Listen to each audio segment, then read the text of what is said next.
welcome to Landscape Photography World, the podcast for everyone passionate about landscape photography. I'm Grant Swinburne and I'll be your host on the show, talking to landscape photographers about their motivations, likes and dislikes. This time, I'm joined by Shane Farmer of Sweet As Photos to talk about his photography journey and how it has shaped his relationship with the world. Shane's work is varied and covers a range of genres, but he keeps coming back to landscapes and in particular waterfalls. It was this particular passion that saw him involved in an incident which he describes in our chat, one which is a poignant reminder to all of us about the importance of being safe in the field, making sure someone knows where you are going and when you're expected to return. Luckily for us, Shane has survived and recovered from the impact this incident has had, and he shares not only what happened and the aftermath, but also how he works in the field to stay as safe as possible and to capture the amazing work he does. I hope you enjoy the show. G'day Shane, welcome to the podcast. How are you going? I'm well, thank you, Grant. Thank you for having me. It's a pleasure to be here. Absolute pleasure to have you on board. As I said a little bit earlier, I've been following your work, and I certainly think it's really up there with some of the best I've seen. And very happy that you've agreed to spend a bit of time with us talking about what you do. So why don't you start with how you got started and where, what raised that passion for landscape photography? Yeah, for sure. And before we start, thank you for that intro. It was really nice to hear. I've seen some other people you had on your podcast, and I do follow them. They're amazing photographers. So just being asked to be here is just a true honour. Okay, so for starters, I got into photography when I was in the Navy. I was an aviation technician and just really I still do, love helicopters and aviation. And I've always had a bit of an eye for photography. I've always looked at something and just thought, I could picture that on a wall, as a poster. And that was back in the film days, of course. We're talking back in late 90s. Had a Pentax MZ50, took rolls and rolls of film and pretty well ruined all of them. I didn't put a lot of effort into learning photography, just put the camera on auto and went to town. Managed to score some great aviation shots, which I'm happy to say I did sell quite a few of when I was at the squadron, and a hell of a lot more than I've actually sold now with a digital camera. Okay. So my camera, actually, the motor mechanism inside froze when I went to Franz Josef in New Zealand. Unfortunately, I lost all of my images from that trip and pretty well just gave it up for quite some time until I turned 40, only just a couple of years ago. And I just said to my wife for my birthday, I want a camera again and I want to get back into it. And slowly just started to learn, pieced it together, watching YouTube videos, connecting with other local photographers here on the Sunshine Coast, and the passion just grew from there. Oh, fantastic. So landscape in particular, is it where you live that's driven that, or is it, the travel that you've done, or is it just something that's sort of come along incidentally? Basically just come along incidentally. I do live on the Sunshine Coast in Queensland. It's got some amazing waterfalls, beaches, hinterlands. There's so much here to photograph. You can't go wrong as far as landscape photography. I also work in outback Queensland on a defence radar site. Okay. Unfortunately, don't get to go away from site that much anymore to explore, and it's a pretty boring landscape. But the skies out in central Queensland, as far as astro, storms, sunsets, are just incredible. Yeah. And now and also a bit of travel as well. Been in New Zealand, Fiji, Indonesia, Singapore, Thailand, and my passion for landscape itself and seascape and pretty much everything that's not portrait photography is what I'm into. I even do a little bit of macro photography. That's something I'd like to get a little bit more involved in, but it's purely just landscape for me. Sure. Waterfalls, I love to photograph a lot. Yeah, I've noticed that from your feed. Definitely, you've got a passion for waterfalls. I guess, what is it about those sort of scenes that get you going, makes you get up and get out there? Mate, it's just basically being out in nature and listening to that water movement and just capturing the environment is what I really love. Plus, I can do it during school hours. I've got kids, and some good quality ND filters from Nissi help that a great deal. Sure. But I also do fly in, fly out work. And with wife and 3 kids, a lot of my photography is between the school hours. Yeah. I find that Waterfalls is the easiest way to do that sort of photography as far as capturing light's concerned. Right. I do prefer to get up for sunrise, and do some seascape stuff. But with a family, it's hard to do, especially with it's a tough gig when you've got kids. Yeah. Yeah, and one of those has moderate to severe autism. So when I'm home, I like to give the wife a good break from the 2 weeks where she does it all by herself. Yeah. So like I said, school hours is a lot of the times what I'm limited to. Can't recommend Nissi filters enough for that daytime long exposures. Fair enough. So around the Sunshine Coast, I reckon you'd be spoilt for choice, and you can go a little bit further south down into the sort of Brisbane and Gold Coast hinterland as well. And there's plenty of falls there. Are there any that are in particular that you sort of keep getting drawn back to? Oh, look, my wife says I've got too many photos of Buderim Falls, but it's literally you can't have 10 minutes photos of Buderim Falls. I agree with you, mate. It's 10 minutes from my house. It's so easy to get to. But I would really like to get down to Lamington National Park a bit more. I went down there a while ago with another exceptional photographer, Dominic O'Brien, and had an absolute ball. Unfortunately, halfway through the trip, the sun came out and just was too harsh to capture anything decent. So I'd love to head back there again, but a lot of the Sunshine Coast waterfalls are always good, just depending on rain, like anywhere. Yeah. Well, any waterfall's always going to be dependent on how much water's coming off it. You can have too much sometimes too. Absolutely. Just the recent flooding that we've had. Yeah, we've had well and truly too much. I came back at a good time from my trip away to work because during that time where I actually wanted to be home, I saw some footage and it was just crazy. Like you can't even capture good waterfall photography in those conditions. Yeah, it's not bad for video, but not much chop for taking a still image. Yeah. Absolutely. Yeah. So I guess not just waterfalls, but in terms of your workflow when you're planning a trip, are you thinking about what you want to capture before you go? Are you more ad hoc in terms of your approach to planning and deciding where to go and what to shoot? Well, with living on the Sunshine Coast for 16 years, I've usually got a bit of a plan of attack. Obviously, you check all the weather apps and the tidal forecast for the day, time of year, the moon phase. And with all the apps these days, I mean, you can really easily plan or, avoid going somewhere and getting disappointed with all the info that you can get there. But, yeah, I generally do have a plan in mind. Okay, that's cool. Except for photography, you basically just go and hope for hope the water's there. Yeah. So what about when you get on site and you're in the field and working the space? What are you looking for in terms of your compositions and that sort of relate? And I guess the more important question for me is how does that relate and into your style of work, etc. Well, I guess for instance, landscape and seascape photography, you're looking at your composition as how much of the sky you want in the image, how much of the foreground you want in it. Like some days you can get there hoping for a banger sunrise and it's just absolute garbage, or there's a tiny bit of colour on the horizon. So I just set my focus for the foreground, hopefully to get capture a nice amount of flow or landscape itself. Yep. But just play it by ear when you get there. Okay, fair enough.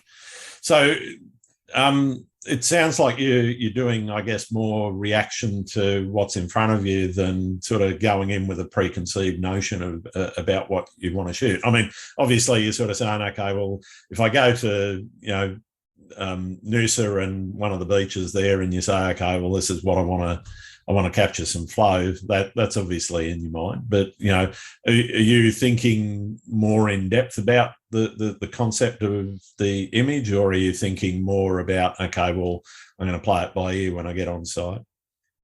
basically play it by ear. I mean, a lot of the times I just go out hoping for good conditions. Most of the time I don't get them, and just try and make do with the current scenario when you get there. Yeah. But I mean, it's always good to have a preconceived idea or composition of when you get there, but the weather can change things for you. So you just got to make do with the best you can when you get to the place you're going. Yeah, no, I get it.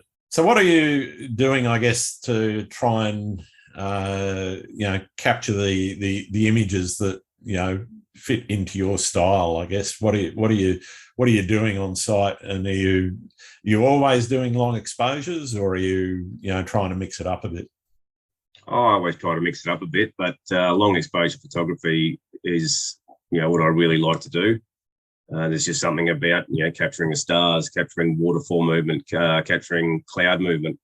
I just find the interesting part of landscape photography, but also just the scene. You can see in the video on the wall behind me is a shot of One Tree Hill at Mullaney. I mean, you can't go wrong with the shot there. Beautiful tree, beautiful landscape, Glasshouse Mountains in the background, and just hope on the day too that you get something decent as far as sky is concerned. Yeah. So what about processing? You've got your image, and you think you've got a banging sky or whatever. You get home. What are you doing with it? Are you getting straight into the processing area, or are you going to leave it and let it sit for a while, or how do you approach it? I'm always excited to get home and get the images into Lightroom and Photoshop. I use both pretty well the same. Mm-hmm. I have a couple of plugins for Pro Panel. And what else is there? Got me on the spot now. I guess most of the editing is done in Lightroom to start with, and then I will use Photoshop to remove any artifacts, or mostly for sharpening. And I may use the Pro Panel if I'm going to do star stacking for star trails, maybe enhance some foliage, or just try something new. I mean, I think photography is an art, and you can really push some of your images to the limits. And if that's the way you go or decide to do things, then that's totally up to you. I mean, you can really ruin some images with over processing, but as you know, with most images, there is a certain amount of post-processing that has to be done in order for you to show what you're trying to show the viewers, what you saw on the day, because it's not always captured that way in camera. Yeah, absolutely. No, I do quite a lot of blending myself, so I'm we're well aware of the amount of effort that goes into some of these images. I guess are you happy to spend a couple of hours on an image, or are you more of the give it 10-15 minutes and that'll do it? A bit of both, depending on the actual image itself and what I'm hoping to achieve from the outcome. A lot of stuff just gets thrown on social media, and then in a hurry, especially in my early days, oversaturated, horrible images. I look back at them now and I just think, oh my God, why did I do that? But it's all a learning process. As you learn more, you get better. You become pretty well a bit of a Nazi in your own work, a huge critic. A lot of people that follow you or family always say that, oh, your images are amazing. And there's a lot of photographers out there going, oh, well, look at this is wrong, this is bad, you should have done this and that. And now I'm actually going through some images back from my first camera, my Canon, just an entry-level camera. And I've now, with post-processing that I've learned, I've actually, produced some really great images from just a basic camera. Yeah. And I think that's an important thing to, for people getting into the field and, just entering it. You don't necessarily need to be spending money on the biggest and best and, most amazing piece of kit. I mean, good glass will always make a difference over kit lenses, but even with a kit lens and with a basic entry level DSLR or even a mirrorless, you can still make some amazing images. And I think, it's a really important message that people need to, that are starting out really need to hear. Absolutely. And there is some really great intelligent software out there to help you with that. I've done a lot of nature photography, particular birds, animals, and difficult situations, you've had to bump up the ISO. Yep. Come back home, put it on the screen, and it's just absolute garbage. And I've just recently downloaded Topaz Labs, and what that can do for noisy images and sharpening in general is just crazy. I've got some great images back on my feed now and on my computer that I would have just before thrown out, would have just totally discarded and not even gone back for a second look. Yeah. I guess how do you obviously using those tools, how do you feel about some of the criticism that gets levelled against those or users of it, and less so against the software itself, but using those AI processing techniques to improve? You do hear occasionally people saying, "Oh, well, it's sort of taking away some of the skill of the photographer and so forth." How do you kind of react to that? Oh, look, there are some world-class photographers that use that software, so maybe they're being paid to say it. More than likely, I guess. But if they're producing it like a lot of professionals would do for products that they're being paid to, they're putting it out there. Whether or not they use it, that's totally up to them. But as far as criticizing software and people's style of photography, I don't have any time for it, and I don't waste my time dealing with people like that. If you don't like someone's particular style or what they've used or created their image, keep scrolling. A lot of the people that give that criticism out there aren't really all that good themselves, and for them to sit back and criticize other people behind their keyboard, I find is just pointless and a waste of time. Yeah. No, I'm totally with you on that. It's probably not a massive problem, but it's something that certainly I've seen a little bit of, and occasionally you get that. The obvious one is, is that photoshopped? Well, yes, of course, that's how I process my images. Yeah, or is that a filter? It's like, is that a filter? Yeah. When you say, is that a filter, like they come with your iPhones or your Samsungs, they've got filters in your. But when you say, is it a filter? Well, no, it's just how I produced it later on in Lightroom and Photoshop. Yeah. I mean, if people can say they can only just do raw images, it's like, well, you can really tell the difference between a raw image and one that's been processed compared to what you actually saw on that day. Yeah. And to be honest, a raw image is exactly what it says. It's raw. It's basically the data that your sensor captured. That's exactly what it is. And, the processing of it is one of the artistic, elements, I think, of photography. And, I liken it very much to darkroom.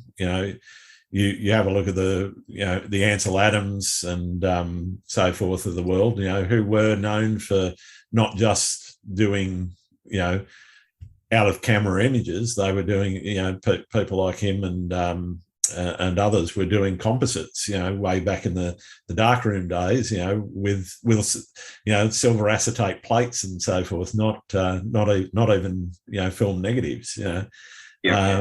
And so, that a lot of what you're doing in software, a little bit different, some of the sharpening stuff that goes on, with some of the AI programs, but a lot of what you're doing in Photoshop and Lightroom is largely just darkroom techniques being brought into the 21st century in the digital age. Absolutely. Again, the camera will only expose for the light it's focusing on. And there's so much more to the image, what you see with the naked eye, that people don't quite understand. And that's where that blending process or HDR images comes into play, because you're actually trying to show people what you saw on the day, which you can with an iPhone.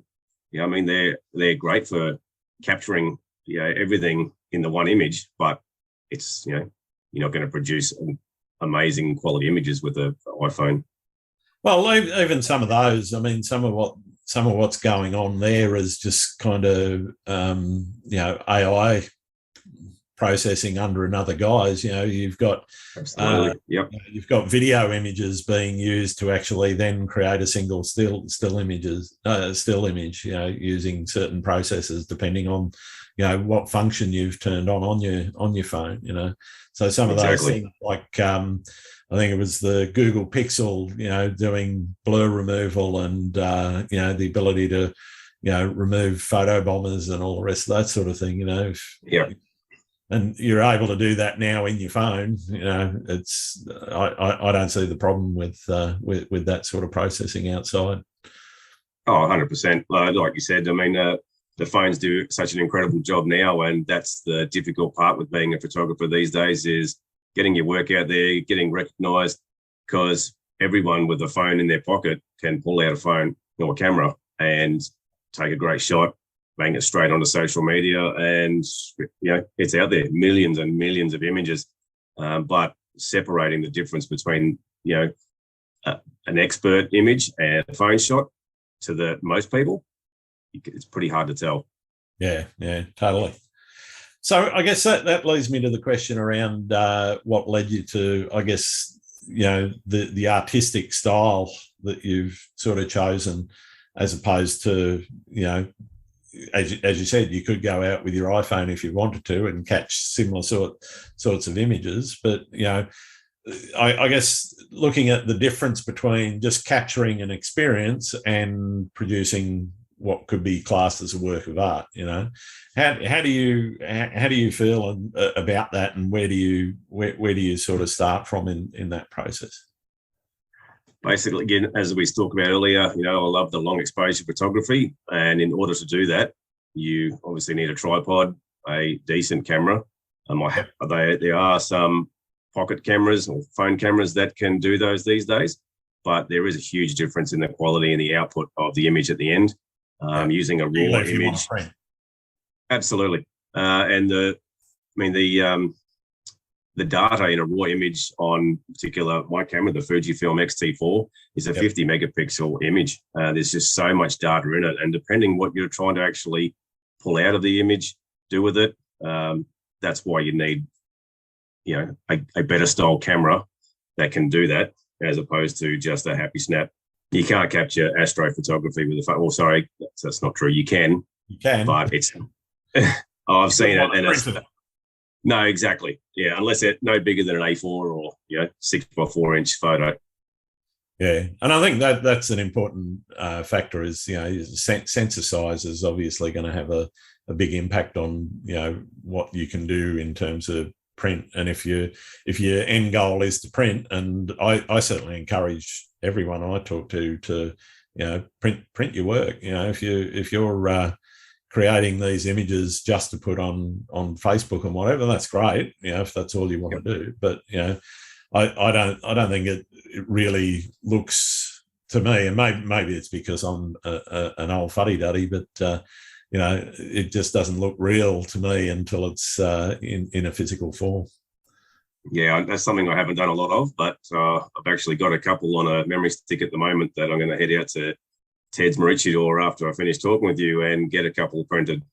Yeah, no worries. I want to get some more around the house, but trying to get the wife to decide on the right one is the hard part. Yeah, I have that problem slightly, but and she keeps saying, well, do we really just want it to be an art gallery of your work? And I said, well, I'm happy to buy other people's work if you want, but mine for the cost of printing alone. Oh, absolutely. Like there's so many good photographers who have produced great images, and you'd think, yes, I could have that on my wall easily. But for me, I would actually like to go and capture that same image, put my own work into it, my own thought process, how I want to see it turn out. Of it. Yeah, absolutely. And then I could actually say that image on my wall when people come to my house is mine, not someone that I've bought it from. Yeah.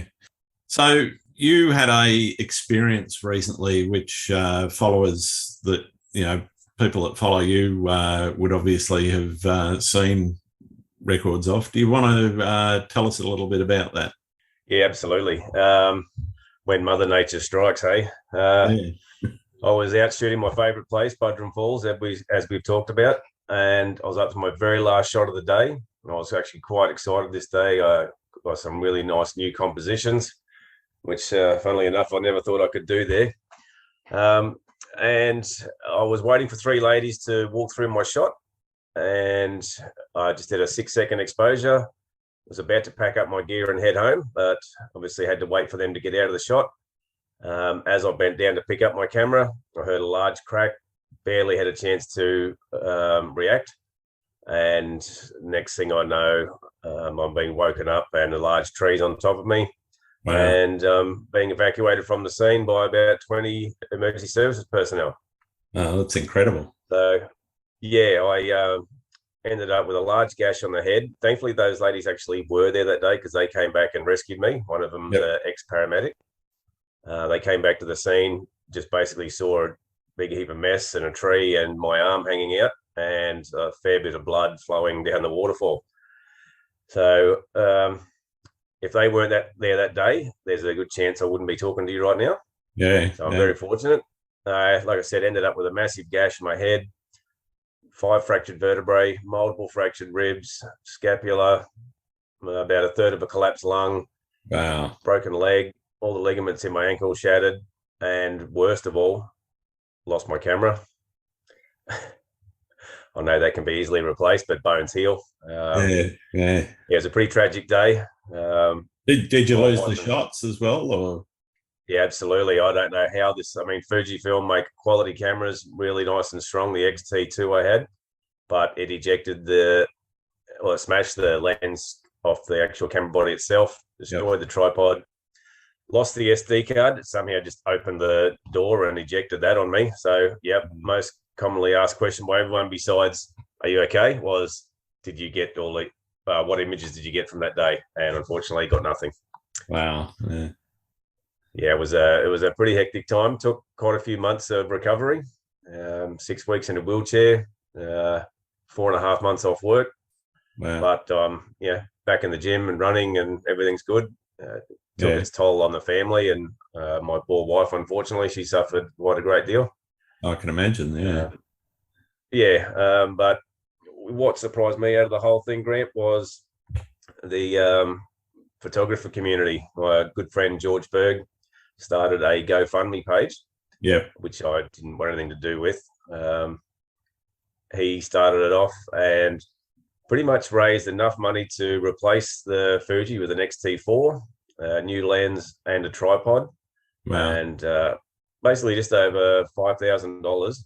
And money came from all over the place, from my friends, family, a lot of local support from photographers on the Sunshine Coast, Australia, and believe it or not, all over the world from other Instagram pages, which I've never met. But just goes to show just how great the photographer community are and how supportive they are. Like, it blew my mind, to be honest. Yeah, absolutely. I remember seeing the GoFundMe campaign doing rounds on Instagram back then, and it was something that I certainly contributed to. But I think the community that sort of forms around photography, people know, or people that do know what the risks are inherent in getting out into some of these. I mean, Butterham's not necessarily particularly remote, but some of these locations have their own risks. I mean, you can get swept off rocks on a rock shelf at Bondi or Coogee here in Sydney. Absolutely. So I think it's absolutely fantastic that the community sort of rallied around and I guess went some way to helping you out. Yeah, absolutely. And thank you for your contribution, Grant. There's a lot of people I know that contributed to it, and I haven't had the chance to thank personally because I didn't know who they were, to be honest. But with posts that I put out there, I'm truly grateful for everyone who did support me, and just the messages alone, coming through, messages of support really helped get me through. Yeah, absolutely. So, but, like I say, with a lot of my times I go out shooting, got to risk it for the biscuit, but you also got to be really careful because you can end up, badly injured. So I was going to ask, so where are you with the recovery process at the moment? Are you what you'd call fully recovered medically and everything? Yeah, 100%. I still receive a little bit of physio for parts of my neck and upper back. But as far as everything else is concerned, still get a little bit of grief in the right ankle, where that basically did a massive spiral fracture of my fibula. I've got a nice big titanium plate there now. doesn't make me feel any stronger, but I'm back running, 5-7 kilometers a day back to where I was. And honestly, I feel great. No, that's fantastic. And how about any sort of, what if you're getting out into the forest, are you particularly careful about trees jumping on you? Yeah, no, I do actually look at them in a different way now. Yeah. But it was just a crazy accident, like, getting hit by lightning. What's the chances of it happening? I mean, there's a gazillion trees out there everywhere you go, particularly around waterfalls. Yeah. But I honestly don't have any PTSD from it. I've been back to Buderim Falls a couple of times since then. Maybe what's the chance of it happening again? But I'm definitely keeping a lookout. Yeah. Yeah, I can imagine. So in terms of, what did you, I guess, learn out of that entire experience? What was the key takeaway that you took away from, the whole thing? Most importantly, to I guess just make sure everyone else important to me was okay as well. Like, I'm mentally strong, physically strong. I'm ex-military.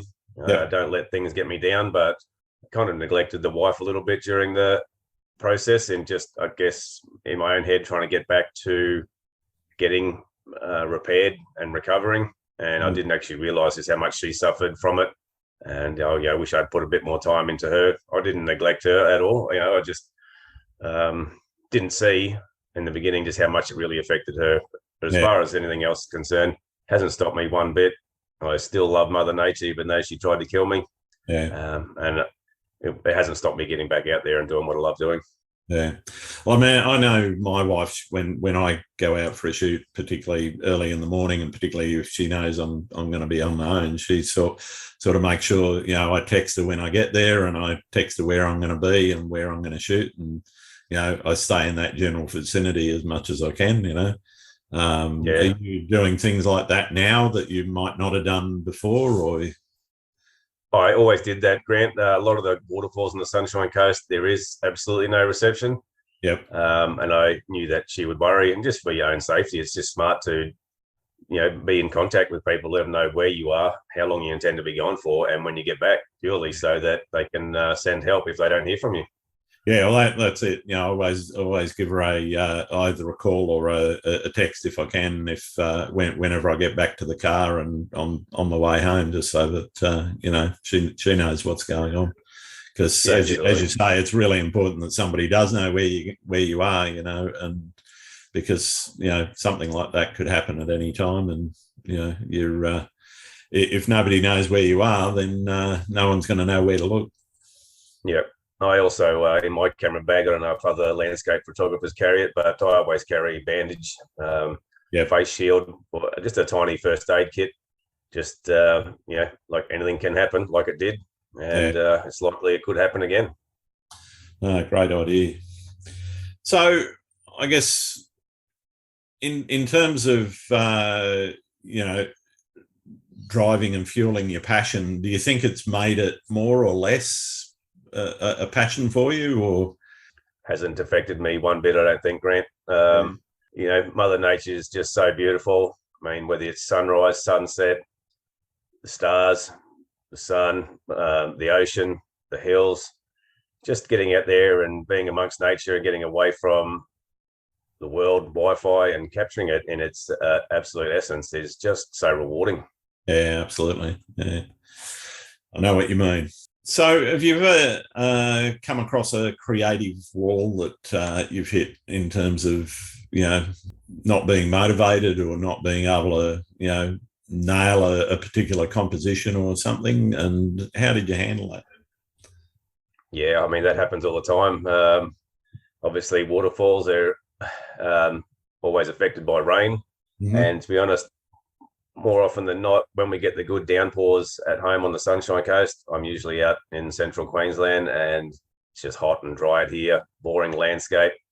And I just see everyone's stories and everyone's images, and it just, it bums you, gets you down. And especially when you miss absolute banger sunrises. Yeah. You wish you could just be closer to the ocean. You wish you could not miss every single image. But that's for the photography game. You just got to be a little bit creative, and just hope that next time you go out, you get the actual conditions you're after. Absolutely, yeah. And I think that's always the chase, though, isn't it? You might keep going back as you do, as you said before. You keep going back to the same locations because haven't quite nailed it, or there's an angle that you've looked at and thought, oh, I want to take that, but there wasn't the light or whatever, and you're always sort of trying to look for those things to keep you going and move the creative juices on, I guess. And that's the beauty of having, other photographers in your area. Like there are some amazing photographers on the Sunshine Coast, and I see some of their images of particularly Waterfalls or, places like Coolum and Noosa, and I just think, wow, I wish I could produce that shot. And it just drives me to go out and, try and not get the exact image that they've done, but something very similar. So that's what inspires me to get out there and do it. Yeah, absolutely. So what tips would you have for someone just starting out in their landscape photography journey about, how to progress and how to, I guess, keep that creative fire going? Learn. Network with other photographers, get on YouTube. I spent so many images, ruined so many images that over processed, oversaturated, over sharpened, didn't know what I was doing. And I've seen new people come out and actually take the time to learn, to discover, and just get out there amongst it, and just produce amazing images right from the get-go. So you'll never stop learning photography. There's so much to learn, particularly post-processing, but just get out there, enjoy yourself, and take lots of images. You can always delete them when you get home.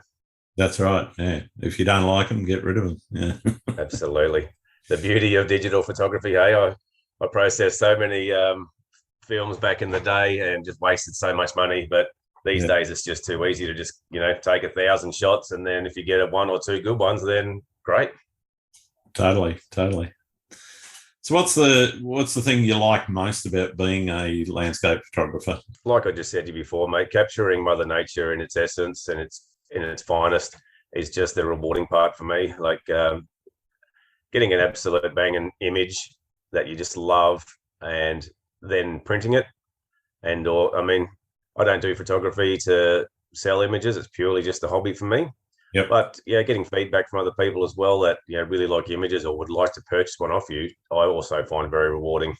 Yeah, totally. I've sold quite a few jigsaws with Jigsaw Gallery Australia. Mm-hmm. Thanks to COVID, that helped a lot. Just having people enjoy your images as much as you do, or I do, is just rewarding for me, mate. It's just being outdoors with Mother Nature for me. Yeah, no, I get it. What about the things you like least about being a photographer? Post-processing. Really? Okay. It can be so time-consuming. It's rewarding when you finish with an image and you're totally happy with it, but there's so much time spent on it. It'll be great to just go out, pick out your iPhone, take a shot and produce an absolute banger. But as it just doesn't work that way. And also getting up really early in the morning. Yeah. That can also be a bit of a pain, especially in summer for sunrise. You're looking at getting up at 3:30 in the morning. Yeah, that's always a challenge. Yeah. And to get to where you're going and then it to be an absolute fizzer, it's just a bummer, but that's the game and that's the chase, as you know. Absolutely. So what do you like to do when you're not out shooting? Oh, mate, lots. My second biggest passion is fitness. I really like to keep the body healthy and strong, not just for myself, but as you get older, things start to fall and break apart. Yep. But also to be a good role model for my children and people around me, and just do stuff with friends and family. Yeah, nice. Do you think the fitness side of things is important for your photography? Absolutely, mate. Especially if you're going to get out and go hiking, it's going to take you, quite a lot of time to get to your destination, like Lamington National Park. That's like an 18-kilometre circuit. That's a big day. And I also kind of feel that having my fitness level and strength the way it is, I think that helped me a lot with the tree accident. Yeah. I know a lot of people that if we're in the same situation probably wouldn't have fared as well as I did. Yeah. But just being healthy, mate. Everything in moderation is what I say. No, totally agree. Totally agree. So, are there any photographers out there you think I should be talking to on the podcast? Yeah, mate. Heaps. He's Dominic O'Brien, George Berg, Jasmine Lee.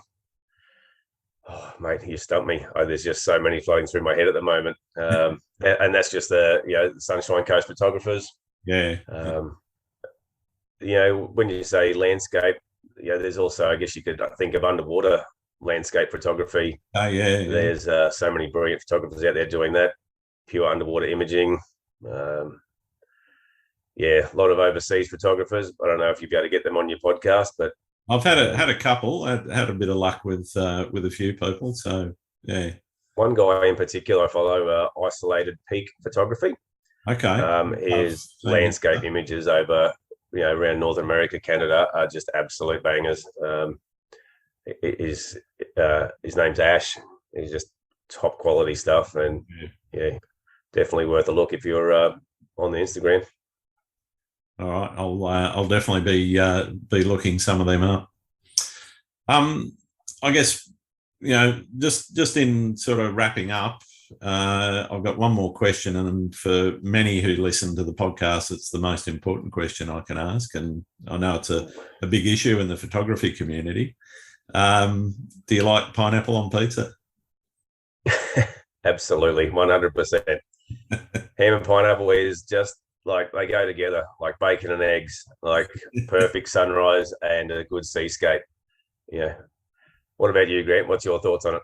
I'm in neutral. If it's there, I'll eat it. If it's not there, I'll eat it too. And I probably wouldn't go out of my way to order it, personally, but I know one of my girls certainly likes it, and so if she's got a ham and pineapple pizza there, I'll be taking a slice. Yeah, absolutely, mate. Got nothing against pineapples at all. I'm a Queenslander. Unless it's being delivered by the boss. No one likes to get a pineapple from them. But as far as pizza is concerned, mate, I like all pizza. It doesn't have to have pineapple on it, but I surely wouldn't shy away from a good Hawaiian, I'll tell you. Yeah, fair enough. Tough question, mate. I didn't think that one was coming. Well, it's been absolutely marvellous talking to you, Shane, and hearing your story. Particularly that story about the tree, etc. at Butterham. Where can people find your work? Mostly on Instagram. I do have a Facebook page, but I kind of over Facebook. I don't get on it very much anymore, so I wouldn't waste your time looking for me there. But if you are on it, go for it. But yes, my handle is Sweet As Photos, spelt with an F. I do know how to spell photos. Just when I was coming up with a name, that's all I could come up with. There was honestly not much out there. That's blue. I post all my stuff on Instagram mostly, a little bit on Twitter, but I'm only just new to that. So and a tiny bit on Facebook. I don't get on Facebook that much anymore, just mostly Instagram. Cool. All right. Well, thanks, Shane. Hope you enjoy the rest of your day, and we'll talk again at some point, I hope. Yeah, absolutely, Grant. And thank you so much for having me. It's an absolute honour. I was so surprised that you asked me to be on the show, but I do truly appreciate it. Thank you. It's a pleasure. Love your work, mate. Thank you, mate. You too. Thanks again for listening to Landscape Photography World. I hope you enjoyed the show, and keep listening because I'll be joined by some great guests in upcoming episodes. You can find my work and this podcast at grantswinburnphotography.com. I'm also on Instagram, Twitter, YouTube, and Facebook. I'm Grant Swinburne. Hope to see you out shooting soon.